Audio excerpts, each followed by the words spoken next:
Bien, continuamos. Este sería nuestro tercer video. Perdonen por el inconveniente, el video anterior se me cortó antes de finalizarlo, ya que la aplicación con la que estoy trabajando solo me permite grabar 15 minutos y perdí la noción del tiempo. Por lo tanto, voy a hacer una breve, vamos a retroceder un poquito en lo que veníamos explicando. Entonces les hablaba de estas zonas cerebrales, principalmente les hablaba de Wernicke, les hablaba de Broca, que son estructuras que se encuentran en los lóbulos temporales, entre los parietales y los temporales, y en estas zonas prácticamente se maneja lo que es el hecho de que podamos hablar y que podamos entender. ¿Y por qué le quiero dar relevancia a estas zonas? Porque es aquí, ustedes saben que a través del entender la comunicación hablada se desarrolla gran parte del aprendizaje, no digo todo el aprendizaje, gran parte del aprendizaje se da mediante el poder entender y el poder hablar. Quiero quedar muy claro, no es Wernicke no es una zona solamente auditiva, porque la zona auditiva está intermedia a Wernicke. ¿Qué quiero decir que no es auditiva? Porque cuando yo digo entender rápido lo podría asociar con escuchar. Es muy diferente escuchar a entender. Prácticamente yo puedo estar escuchando a dos portugueses o dos brasileños o dos personas de Estados Unidos hablando en inglés. Yo no manejo la lengua o el idioma inglés. Y los puedo estar escuchando, perfecto, pero no les estoy comprendiendo. Entonces, quien maneja gran parte de la comprensión del lenguaje es Wernicke. Está cerca de lo que es la zona auditiva. Y el poder entender nos permite también poder expresar. Y esto lo maneja Wernicke. Ahora bien, ustedes, es una clave bien importante. Ustedes quieren saber si alguien les ha comprendido algo. Se dice cuando hay aprendizaje, tiene que haber mucha relación entre estas dos zonas. Wernicke y Broca se comunican ambas por medio de un mecanismo, de una estructura que se le llama el fascículo arqueado. Es una serie de haces neuronales o nervios que conectan entre el escuchar, el entender con el expresar. Cuando yo tengo la capacidad de haber escuchado la información, procesado la información, pero a la vez tengo la capacidad de explicar lo que yo escuché y entendí, es cuando soldamos la información, cuando soldamos el aprendizaje. Muchas veces pienso que ya todo me quedó muy claro, perfecto, ya lo tengo bien comprendido, pero cuando llego a casa ¿qué fue lo que dijo el licenciado con relación a Wernicke? ¿O qué tenía que ver este Wernicke con Broca? Entonces muchas veces la recomendación es que nosotros hagamos ejercicios de reforzamiento y soldado de esa información. Quiere decir que nosotros prácticamente armemos estas estructuras neuronales, conectémoslas, soldémoslas. Cuando yo digo soldar es formar conexiones. Ya por eso les decía, aquí es donde cobra sentido la explicación que les daba en el primer video, la formación de haces neuronales y formación de redes neuronales que prácticamente nos permiten formar estructuras del conocimiento. Cuando alguien le pregunta a usted qué es el conocimiento, prácticamente es hacer un cambio anatómico en el cerebro. Usted aprendió cuando a su cerebro le pasó algo. Química, físicamente el cerebro sufre un cambio.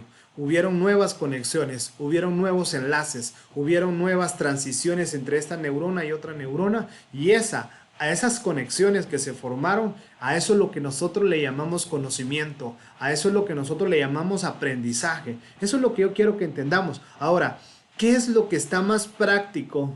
¿Qué es lo que está de una forma mejor aprendido? Es aquello donde utilizamos no solamente un área del cerebro. ¿Qué pasaría si escuchamos y comprendemos, pero a la vez explicamos?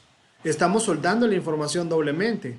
Pero si a la par de explicar también vengo yo y ese conocimiento lo transporto a mi área motriz, también lo hacemos. ¿Será que que el conocimiento está anclado 3 veces. Pero ¿qué pasaría si aparte de hacer, también le conecto con una emoción del estudiante? Entonces ya me conecto con la zona emocional, sistema límbico del estudiante. Entonces ya estamos hablando de que ahí hay 4 estructuras que se están involucrando en el desarrollo del aprendizaje. Escucho, entiendo, practico, hablo, comprendo, o sea, explico, pero a la par de explicar, hago. El hacer, ya hay otra zona del cerebro que está trabajando en el hacer. Y eso, miren, esto es lo más medular y eso es lo que yo quiero al punto que central. Podríamos olvidar toda la grabación anterior, pero que comprendamos este punto para mí es fundamental. Que entendamos que entre más enlaces, entre más conexiones hagamos dentro del cerebro, más difícil será para el estudiante poderlo olvidar. Entonces ya no solamente se trata de escuchar, comprender, también explicar. Además de explicar, podríamos decir hacer, y además de hacer, emocionar, tocar. Entonces, tocar es ese de esas haces de neuronas emocionales. Entonces vamos a formar un entramado, vamos a utilizar esa palabra, ese entramado de conocimientos. Entonces el conocimiento, cuando yo digo que he comprendido algo, he cambiado una forma estructural en mi cerebro. Si no hay cambio estructural en el cerebro, el aprendizaje no existe. Entonces el conocimiento puede formarse en capas superiores de conexiones neuronales, pero no puede ser que ese conocimiento no vaya a largo plazo si no está bien solidificado en varias estructuras. Aquí es el punto medular que nosotros nos compete en el área del aprendizaje y la psicología educativa. Aquí es donde nos interesa entender cómo es que el cerebro trabaja y por medio del cual podemos desarrollar mejores aprendizajes. Entonces, hablábamos directamente de la tercera zona de nuestro cerebro, que es nuestro cerebro, nuestra corteza cerebral. Aquí es donde se forman las conexiones. Pero a la par, decíamos, también tiene que ver mucho nuestro cerebro emocional. Por eso se dice que no puede haber conocimiento si no hay motivación, si no hay emoción, porque todas las zonas del cerebro trabajan de una manera conectada, vamos a decir, para que este pueda trabajar o funcionar de una mejor manera. Entonces, ya he explicado cómo se produce el conocimiento y cómo podemos poner nosotros en práctica técnicas para desarrollar ese conocimiento. Vamos a explicar un poco acerca de la lateralización cerebral. Cuando vemos este cerebro, se puede decir que el cerebro se divide en 2 hemisferios, el hemisferio derecho y el hemisferio izquierdo. Ahora bien, no sé si lo estoy señalando bien, derecho e izquierdo, depende del ángulo que lo estemos viendo. Y se divide en medio por una estructura llamada cuerpo calloso. Voy a ver si logro ingresar a esta estructura porque no tengo un mouse especial. Bueno, apenas se logra ver aquí que es una estructura intermedia que se le llama cuerpo calloso. Cuando yo digo lateralización cerebral, es dominio de una área del cerebro, ya sea de mi hemisferio derecho o mi hemisferio izquierdo. Recordemos, y eso ya lo vimos también en clase, que el hemisferio derecho controla las funciones del área izquierda de nuestro cuerpo y viceversa, ya que todos los haces neuronales del derecho se intercambian en el tálamo, que es una estructura que está más o menos por esta zona, se intercambian de lugar y es así donde se hace el intercambio de los haces neuronales. Lo mismo pasa con la vista, que el nervio óptico se cruza para cada uno dominar áreas diferentes, pero no quiero enfatizar estrictamente en ese aspecto. Entonces yo quiero que entendamos que cada uno de los hemisferios tiene una función específica y ese es el punto, creo que para ver si logramos terminar con este video toda la explicación. Las mujeres, a diferencia de los hombres, tienen una cualidad que se le llama integración cerebral. Quiere decir que la mujer trabaja con un cerebro integrado, que su hemisferio derecho con su hemisferio izquierdo trabajan intercomunicado. Por eso las mujeres multitarea. Quiere decir que puede estar la mamá, un ejemplo, cambiando el pañal del bebé y a la vez platicando con el esposo, mientras que el esposo no puede estar mascando chicle y leyéndola una revista al mismo tiempo. O sea, no tampoco tan exagerado, pero sí hay una diferencia. Y como tantas diferencias que me llevaría prácticamente un video a hablar de las diferencias entre los hombres y las mujeres en el aspecto cerebral. Eso lo vamos a hacer en otro periodo de clases ya, primeramente Dios, cuando estemos de regreso. Entonces, ese es el punto que quería entender, que hay dominios cerebrales. En los niños es importante hacer ejercicios de multilateralidad. ¿Qué quiere decir?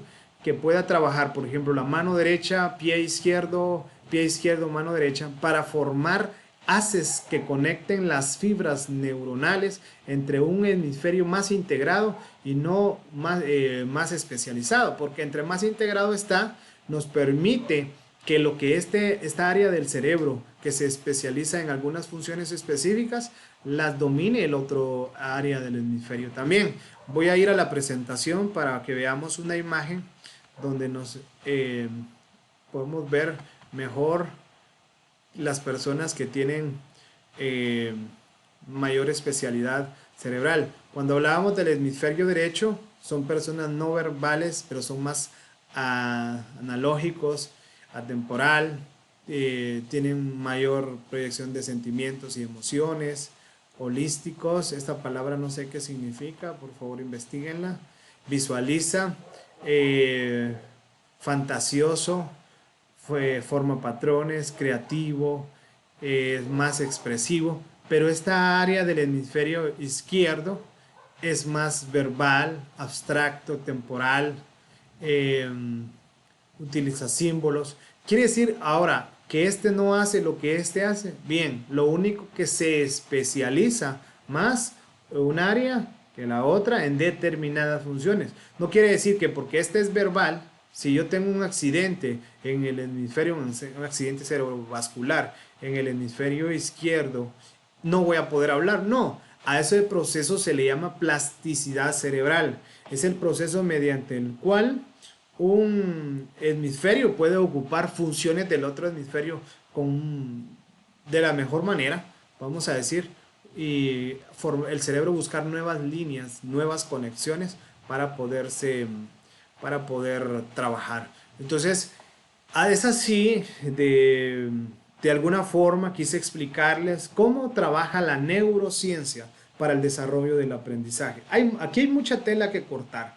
Incluso podríamos en otra clase presencial, podríamos decir, hablar un poco más acerca de cómo la importancia de las emociones, que apenas lo toqué con pinceladas, en qué consisten las emociones y cómo interactúa, la importancia de la motivación para el aprendizaje.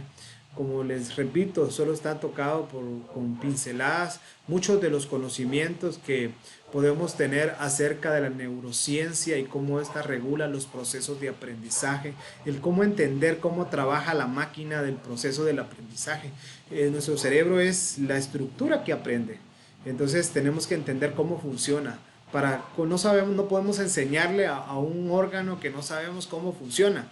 Es ilógico, hace mucho tiempo estamos trabajando con una estructura que llamada cerebro, que no sabemos cómo trabaja, no sabemos cómo funciona, pero a ley queremos nosotros pensando que meterle más tiempo, información, queremos que contenerle perchas de información es la forma que mejor aprende. Si no sabemos cómo aprende nuestro cerebro, mucho menos sabremos cómo enseñarle, y de ahí viene la importancia.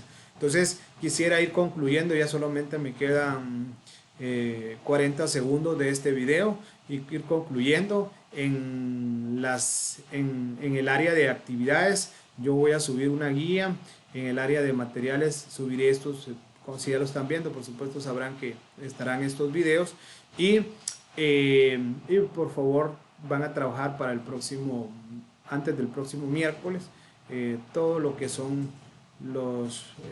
las tareas que se les va a dejar, y también estaré subiendo las tareas anteriores, solo un espacio para que también las suban, que esas ya las hicieron, ¿verdad? Por ejemplo, lo de las películas, línea de tiempo, voy a subir un espacio para que veamos un control en plataforma. Así que con mucho cuidado, cuídense, permanezcan en casa y pidamos mucho a Dios que podamos salir de esta situación con éxito. Muchas bendiciones y muchos éxitos, estimados estudiantes. Que la paz del Señor les acompañe.